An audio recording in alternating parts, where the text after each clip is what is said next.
So the new album is due out, and there's been a lot of talk about your transition from Electro Heart through to Froot. So what were you hoping to achieve with the new album? I think just to, in terms of media anyway, just have more emphasis on craft and songwriting as opposed to the kind of surface layer stuff, which is very common with women in pop.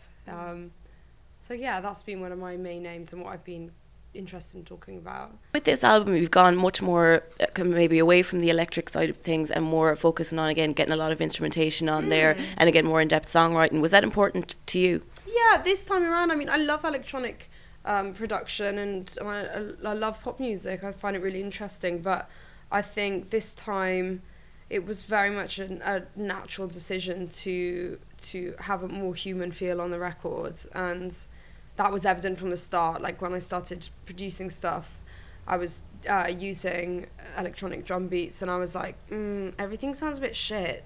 So I think I need a live drummer.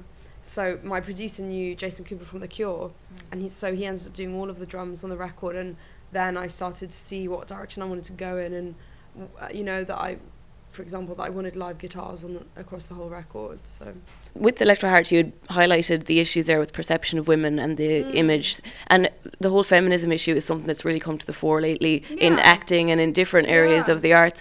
Do you think it's important that high-profile people, again, like Patricia Arquette at the Oscars, are speaking out about these issues? Definitely, because if they do, like, they're in such a rare position, and to a degree myself, where we can be a voice piece for certain ideas, and for me that's what popular culture should be. It should be used to express ideas that are perhaps controversial or provocative, or just are not talked about enough, are kind of unspoken. So that's what I use music for, and that's what originally attracted me to making music. It was actually nothing about loving music or even being a good singer. It was just about communicating ideas.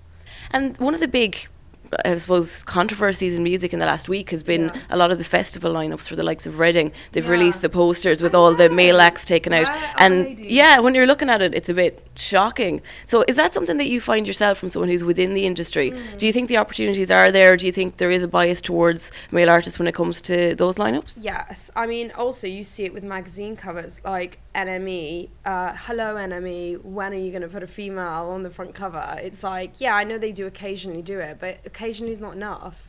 There are loads of female musicians. It's not about doing it because you need to have an equal amount of male and female. It's like, if music's good, then you just put whoever is good on the cover. But there are so many good female musicians. It's just like, I don't get it.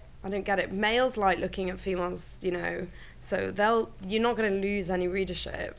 No one's making any money anyway out of publications. What are you doing? So I see that across the board sometimes, in terms of the kind of mix of men and women. But more women need to form bands and create more music. As a female musician, as soon as there's any glimmer that you might have potential to be big, it's almost like there's a huge focus on how the girl looks. And B, that will dictate what the record label think her music should be like. So for me, because I have the potential to look very pop and like do all that kind of like red carpet stuff, it's like, why should that dictate that I have to make contemporary music? It's bullshit, really. And have you used your image in that way to take back that power? Because you've very much taken control with your different albums and decided this is the look that I'm going to go for, and I'm going to... I mean, it's a little bit... it's an interesting topic because I love just creating an image. It's not about like looking beautiful or like, what people think of me, because I know like how I look without all of that fat, and I look like a 12-year-old boy. So I genuinely do. I look really masculine without makeup, but I don't care. It's just because I put a lot of effort into that, because I just love creating a visual or a visual world to accompany the music. And you were at the Brits this year. There was a lot of controversy over various different things, but Madonna's Big Fall was one of the big ones. And a lot of time today, people are kind of saying, was it a big publicity stunt? Nah. Was it not? What do you reckon? Shit, maybe you're right. I didn't think about that. Madonna, you're a genius. Oh my God, what if it was?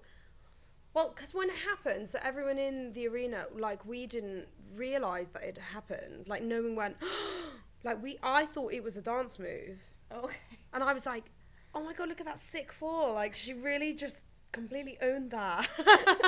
Maybe she did. Maybe she's been practicing that choreography for all week. To be honest, though, she's such a perfectionist as a performer that I don't think she would plan that. She wouldn't want a fall, you know, just for the sake of people talking. But she's a true gem. She's a real professional. I love her.